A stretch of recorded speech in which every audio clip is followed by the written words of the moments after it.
सुप्रभात बच्चों, मैं आपका हिंदी शिक्षक देवी प्रसाद तिवारी आज के इस वीडियो में आप सभी का स्वागत करता हूं और आशा करता हूं आप सभी लोग स्वस्थ होंगे, अच्छे होंगे, प्रसन्न होंगे। आइए आज हम फिर से मीरा जी के दूसरे पद का अध्ययन करेंगे।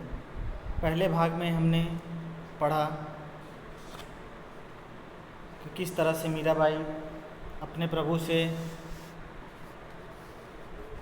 अपने दुख को हरने के लिए विनती कर रही हैं, चाह रही हैं कि उनके प्रभु उनके दुख को दूर करें। अलग अलग उदाहरण दे करके उन्होंने समझाने की कोशिश की है, बताने का प्रयत्न किया है कि किस तरह से भगवान हमेशा उनके जो कृष्ण हैं, उनके जो गिरधारी हैं, वे किस तरह से अपने भक्तों के कष्ट को देख करके दुखी हो जाते हैं, द्रवित हो जाते हैं, उनके ऊपर करुणा बरसाने के लिए, करुणा दिखाने के लिए, करुणा करने के लिए दौड़ पड़ते हैं। बस शर्त यह है कि हमें अपने प्रभु को सच्चे मन से याद करना है।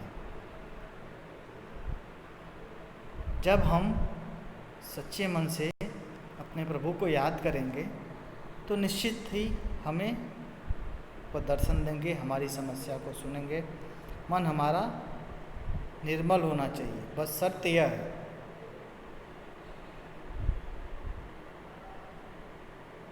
रामचरितमानस में गोस्वामी तुलसीदास जी ने लिखा है, निर्मल मन जन मोहि पावा। जिनका मन निर्मल होता है वे लोग मुझे प्राप्त करते हैं। मोहि कपट छल छिद्र न भावा।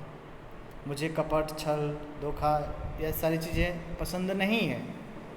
तो वैसे ही भगवान के सामने जब हम निश्चल पवित्र सच्चे मन से जाते हैं और अपनी बातों को रखते हैं तो निश्चित ही हमारी मनोकामनाएं पूर्ण होती है। जैसा कि मीरा जी ने कहा है, आपने सबके कष्टों को दूर किया, सबके विषय में सोचा, तो मुझ जैसे दासी का भी कष्ट दूर करो। आइए अब हम दूसरा पद पढ़ते हैं। अवधी भाषा, ब्रज भाषा, राजस्थानी भाषा, पंजाबी भाषा, इन सभी भाषाओं का मिश्रण है इस पद में।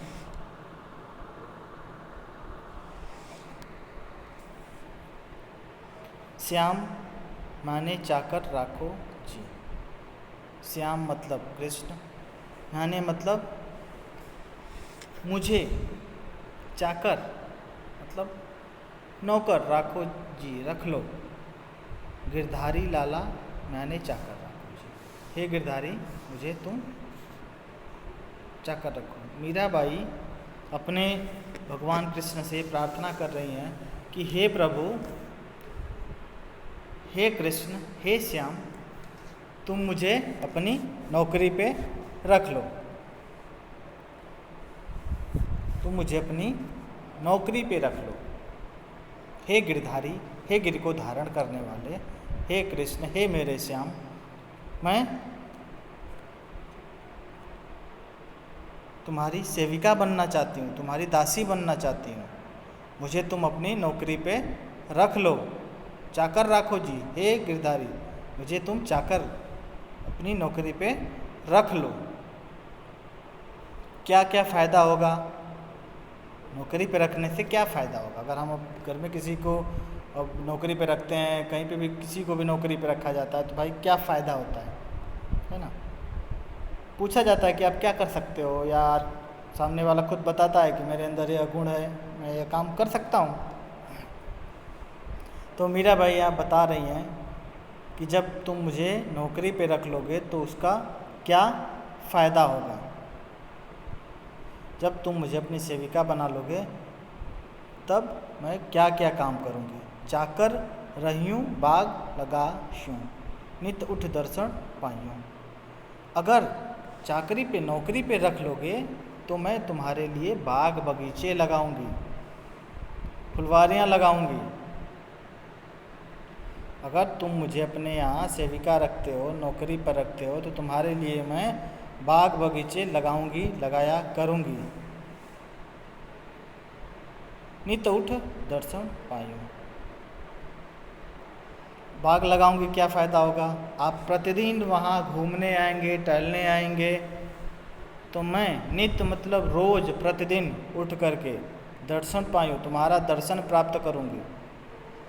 हे कृष्ण, हे मेरे गिरधारी, अगर तुम मुझे अपनी नौकरी पे रखते हो, तुम मुझे अपनी सेविका बनाते हो, तो इससे क्या होगा कि मैं तुम्हारे लिए बाग बगीचे लगाऊंगी, फुलवारी लगाऊंगी, और जब तुम उसमें घूमने आओगे, टहलने आओगे, तब जो है प्रतिदिन प्रतिदिन उठ करके मैं तुम्हारा दर्शन करूंगी, तुम्हारा दर्शन प्राप्त करने का मुझे अवसर मिलेगा। वृंदावन री कुंज गली में गोविंद लीला गायूं। और इसके साथ साथ मैं वृंदावन की जो कुंज गलियां हैं, वृंदावन की जो गलियां हैं, उनमें मैं क्या करूंगी? गोविंद लीला, तुम्हारी लीला का गुणगान करती रहूंगी।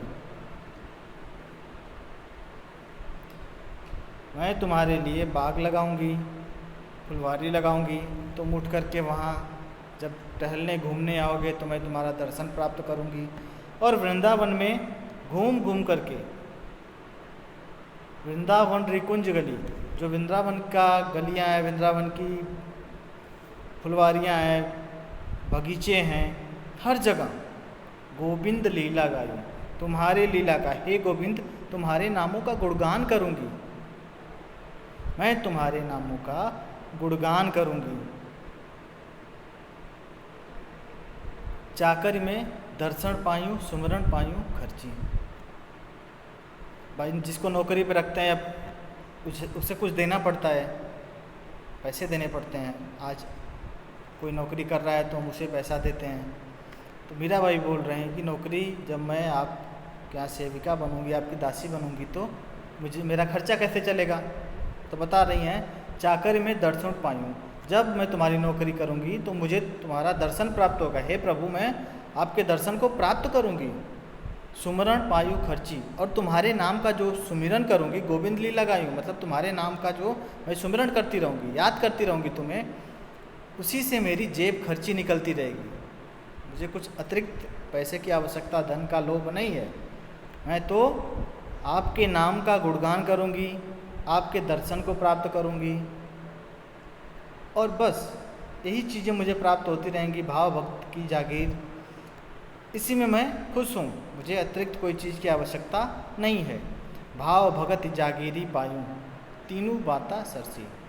भाव भक्ति, यानी कि जब मैं तुम्हारा दर्शन प्राप्त करूँगी और तुम्हारा स्मरण करूँगी, तुम्हारी भक्ति रूपी जागीर मुझे प्राप्त हो जाएगी। और इससे क्या होगा? ये तीनों चीज़ें, तीनों बाता सरसी, यह तीनों बाता, तीनों चीज़ें मुझे, सरसी मतलब आसानी से पूर्ण होंगी। जब मैं तुम्हारी भक्ति करूंगी, तुम्हारा दर्शन करूंगी, तुम्हारे नाम का गुणगान करूंगी, तो यह तीनों चीज़ें मुझे प्राप्त हो जाएंगे। और इन तीनों चीज़ों को प्राप्त होने से क्या होगा? इन तीनों चीज़ों के प्राप्त हो जाने से मीराबाई कह रहे हैं कि मेरा जो जीवन है वह धन्य हो जाएगा, सफल हो जाएगा, बस और कुछ नहीं चाहिए मुझे। यह आपका दर्शन जो मुझे करना है, आपके नाम का जो गुणगान करना है, आपका जो स्मरण करना है, यह तीनों चीज़ें करने से मेरी सभी पाप समाप्त हो जाएंगे, मेरा जन्म सफल हो जाएगा। मैं जो है अपने आप को धन्य समझूंगी कि मैं धन्य हो गई। आगे, मोर मुकुट पीताम्बर सोहे, गल बैजंती माला। आगे मीराबाई जी कह रही हैं कि कृष्ण कैसे हैं, उनका स्वरूप कैसा है, वह दिखने में कैसे हैं, तो उनके स्वरूप का, वेशभूषा का वर्णन कर रही हैं, बता रही हैं कि मोर मुकुट, कृष्ण के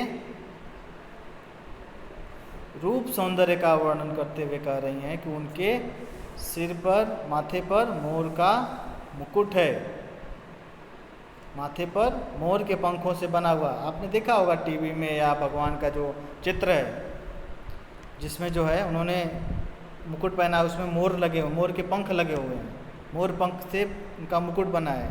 तो बोल रहे हैं कि मोर मुकुट, मोर से बना हुआ आपका मुकुट है। पीताम्बर सोए, शरीर पे पीला वस्त्र आपने पहना हुआ है। भगवान कृष्ण पीला वस्त्र धारण करते हैं, भगवान रामचंद्र जी नीला वस्त्र धारण करते हैं। उनको नीलाम्बुज श्यामल गौर कहा गया है, इनको पीताम्बर धारण किए हैं। नीलाम्बुज श्यामल भगवान रामचंद्र के लिए कहा गया है। पीताम्बरालंकृतम, पीताम्बर वस्त्र भगवान श्री कृष्ण पीले वस्त्र धारण किए हैं तो उन्हें पीताम्बर कहते हैं। इसमें समास है, कर्मधारय समास है या बहुव्रीहि समास, दोनों समास माना जाता है, दोनों की प्रधानता है। आपके सिलेबस में समास है। और पीताम्बर या शब्द जो है, जब हम इसका समस्त पद पीताम्बर है, जब हम इसका विग्रह करेंगे, इसे आप देखिए,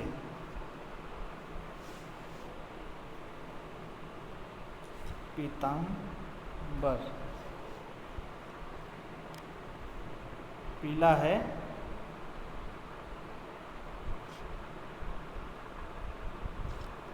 अंबर जिसका, अंबर मतलब वस्त्र,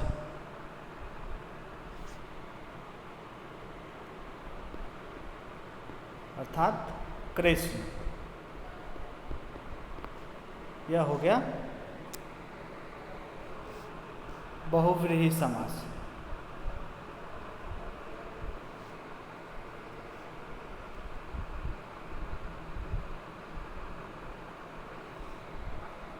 समास में आपने इसको पढ़ा होगा।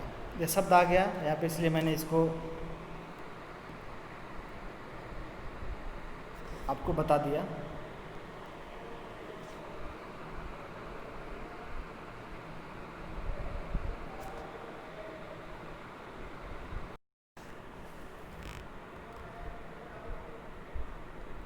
आगे कह रही हैं, गल वैजंती माला, पीताम्बर वस्त्र सोए हुए हैं, गले में क्या है, गले में वैजंती फूलों की माला बनी हुई है, उसको धारण किए हुए हैं। वन में वैजंती, वन में उगने वाली एक प्रकार की फूल हैं, उनसे माला बनाए जाते हैं, जो भगवान कृष्ण को बड़ा प्रिय था। यह जो पुष्प था, वैजंती का पुष्प, यह भगवान को बड़ा प्रिय था, इसलिए जो है अपने गले में हमेशा वैजंती की माला धारण करते थे। तो रूप सौंदर्य का वर्णन करते हुए मीराबाई जी कह रही हैं कि मेरे कृष्ण जो है मोर का मुकुट पहने हुए हैं, शरीर में पीला वस्त्र धारण किए हुए हैं, गले में वैजंती की माला पहने हुए हैं। वृंदावन में धेनु चरावे मोहन मुरली वाला। आगे बता रही हैं कि वृंदावन में जो है सबको मोहित करने वाले, मुरली वाला शब्द का मतलब कि सबके मन को मोहने वाला, बांसुरी बजा करके सबके मन को जो मोहित करता है, बांसुरी बजा करके जो सबके मन को मोहित करता है, वह मेरा प्रीतम, वह मेरे गोपाल, वह मेरे गिरधर क्या कर रहे हैं, वृंदावन में धेनु चरावे। वृंदावन में कृष्ण गाय चराते हैं। जो कृष्ण मुरली बजा के सबके मन को मोहित करते हैं, वह कृष्ण वृंदावन में, वृंदावन के जंगलों में, पहाड़ों पे, यमुना के किनारे जाके गाय चराते हैं और मधुर मधुर बांसुरी बजाते हैं। ऊंचा ऊंचा महल बढ़ावा, बिच बिच राखूं बारी। बोल रहे हैं, आगे बता रही हैं मीराबाई जी कि वृंदावन में मेरे कृष्ण का, मेरे प्रियतम का क्या है, बहुत ही भव्य, विशाल, अद्भुत, ऊंचा ऊंचा, बड़ा बड़ा महल बना हुआ, बना हुआ मतलब बना हुआ है। वृंदावन में मेरे कृष्ण का, मेरे प्रभु का बहुत ही बड़ा बड़ा भव्य महल बना हुआ है। तो उससे क्या महल बना हुआ, तो उससे क्या करेंगे, बीच बीच राखूं बारी। बारी का अर्थ है फुलवारी लगाना। मैं उन महलों के बीचों बीच में सुंदर फूलों की बारी, क्यारियाँ बनाऊंगी। मैं उन महलों के बीच में सुंदर सुंदर फूलों से सजी हुई क्यारियाँ बनाऊंगी, फुलवारी लगाऊंगी उनके लिए। सांवरिया रा दर्शन पायूं पहन कुसुमी साड़ी। बोल रही कि मैं अपने प्रियतम, अपने प्रभु भगवान श्री कृष्ण का दर्शन प्राप्त करने के लिए, मैं अपने प्रभु का दर्शन प्राप्त करने के लिए, अपने सांवले सरकार का दर्शन प्राप्त करने के लिए पहर कुसुम्बी साड़ी, कुसुमी मतलब लाल रंग की साड़ी, मैं अपने सांवरिया का दर्शन करने के लिए लाल रंग की साड़ी पहन के जाऊंगी। कहाँ जाऊंगी? आधी रात प्रभु दर्शन दीजो जमुना जीरे तीरा। आगे कह रहे हैं मीराबाई कि हे प्रभु, मैं आपसे निवेदन कर रही हूँ, आपसे मैं विनय कर रही हूँ, आप मुझे अर्धरात्रि के समय यमुना नदी के किनारे अपने दर्शन देना। हे प्रभु, आधी रात में मैं यमुना नदी के किनारे आऊँगी, आप वहाँ निश्चित रूप से आना और मुझे आप अपना दर्शन देना। मीरा रा प्रभु गिरधर नागर हिवड़ो हड़ो अधीरा। मीराबाई जी कह रही हैं बहुत ही व्याकुल होकर के, अधीर होकर के, अधीर मतलब व्याकुल, कि हे गिरधर नागर, हे नटवर नागर, हे प्रभु, हे दीनदयाल, आप मेरे हृदय में जो पीड़ा है, मेरे हृदय की जो व्याकुलता है, उसको दूर करो। क्या हृदय की व्याकुलता है? क्यों कह रहे हैं दूर करने के लिए? दर्शन प्राप्त करना है ना, दर्शन करने के लिए। जैसा कि आप थर्ड लाइन में देखिए, सांवरिया रा दर्शन पायूं, अपने सांवरिया का दर्शन प्राप्त करने के लिए ही व्याकुल हैं वो चाहती हैं कि उन्हें जो है उनके प्रियतम का दर्शन प्राप्त हो जाए, कुछ भी करके, वह जो है कुछ भी करके अपने प्रियतम का दर्शन प्राप्त करना चाहती हैं और उनके मन में कोई इच्छा अभिलाषा नहीं है। इसीलिए उनका मन बड़ा अधीर हो रहा है कि कैसे, कब जो है उनके प्रियतम उन्हें दर्शन देंगे। अब जो है प्रश्न यह उठता है कि मीराबाई जो है क्यों भगवान कृष्ण से आधी रात को मिलना चाहती है, ऐसा क्या कारण है? यह प्रश्न बोर्ड की परीक्षाओं में पूछा गया है और भावबोधात्मक प्रश्न है। तो मीरा ने लिखा है कि आधी रात प्रभु दर्शन दीजो जमुना जीरे तीरा, कि हे प्रभु आप आधी रात को मुझे अपना दर्शन देना। कहाँ? यमुना नदी के किनारे। तो क्यों? मीराबाई कृष्ण के दर्शन आधी रात को इसलिए करना चाहती हैं क्योंकि उनका मन श्री कृष्ण के दर्शन के लिए बड़ा व्याकुल हो रहा है, अधीर हो रहा है। उन्हें इंतज़ार नहीं हो रहा है कि मैं दिन का इंतज़ार करूं, समय का इंतज़ार करूं। वह समय का इंतज़ार नहीं करना चाहती। वो अपने आराध्य, अपने प्रियतम, अपने गिरधारी से मिलने के लिए इतनी व्याकुल हैं कि उन्हें सुबह शाम रात का कोई ख्याल नहीं है। इसलिए जो है वे कह रहे हैं कि मैं आधी रात को यमुना जी के किनारे आऊँगी, इसलिए हे कृष्ण तुम भी आधी रात को मुझे वहीं दर्शन देना। मैं तुम्हारे दर्शन की आकांक्षा रखती हूँ, चाह रखती हूँ, इसलिए तुम्हें पुकार रही हूँ, ताकि तुम्हारे दर्शन का जो सुख है, जो आनंद है, वो मुझे प्राप्त हो सके। तुम्हारा जो, तुम्हें देख करके मुझे जो आनंद प्राप्त होता है, तुम्हारे दर्शन को देख करके मेरा मन प्रफुल्लित हो जाता है, प्रसन्न हो जाता है। इसलिए मैं तुम्हारे दर्शन करना चाहती हूँ, वो भी आधी रात को। इस काव्य यानी दूसरे पद की जो काव्य विशेषता है, इसमें जो है मुख्यतः राजस्थानी भाषा का प्रयोग किया गया है। आप देख सकते हैं कि बहुत सारे ऐसे शब्द हैं जो राजस्थानी मारवाड़ी भाषा से मिला जुला है, क्योंकि जोधपुर की रहने वाली थी, तो यह जो क्षेत्र है मारवाड़ बोला जाता है इन्हें, तो यहाँ पे मारवाड़ शब्दों की विशेषता इस पद में, दूसरे पद में देखी जा सकती है। और अपने भावों की अभिव्यक्ति मीराबाई जी ने कैसे सुंदर किया है। अपने प्रभु को प्राप्त करने के लिए मीराबाई का जो भाव है, माधुर्य भाव, दास्य भाव से भक्ति कर रही हैं, माधुर्य भाव से भक्ति कर रही हैं, अपने प्रियतम को बुला रही हैं। तो यह भाव अभिव्यक्ति जो उनका है वह बहुत ही सुंदर ढंग से उन्होंने अपने प्रभु के सामने अपने भावों को, अपने मन के विचारों को रखा है। पूरे पद में, संपूर्ण पद में माधुर्य भाव का समावेश आप देख सकते हैं।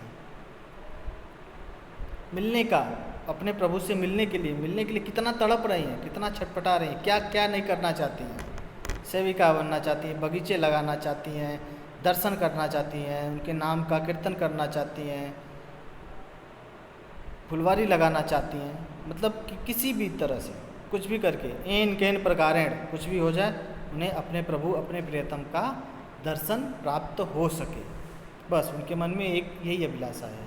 इस पद में क्रियात्मक शैली का प्रयोग किया गया है और कहीं कहीं पे अनुप्रास अलंकार भी आप देख सकते हैं, जैसे मोर मुकुट, मोर मुकुट में अनुप्रास अलंकार है, मोहन मुरली वाला, इनके बीच में अनुप्रास अलंकार है। इस तरह से मीराबाई का यह दूसरा पद, जिसमें उन्होंने अपने प्रियतम, अपने कृष्ण, अपने प्रभु से मिलने के लिए, उनका दर्शन प्राप्त करने के लिए कितनी व्याकुल है, कितनी अधीर है। धन्यवाद। आशा करता हूँ आप सबको यह वीडियो पसंद आएगी।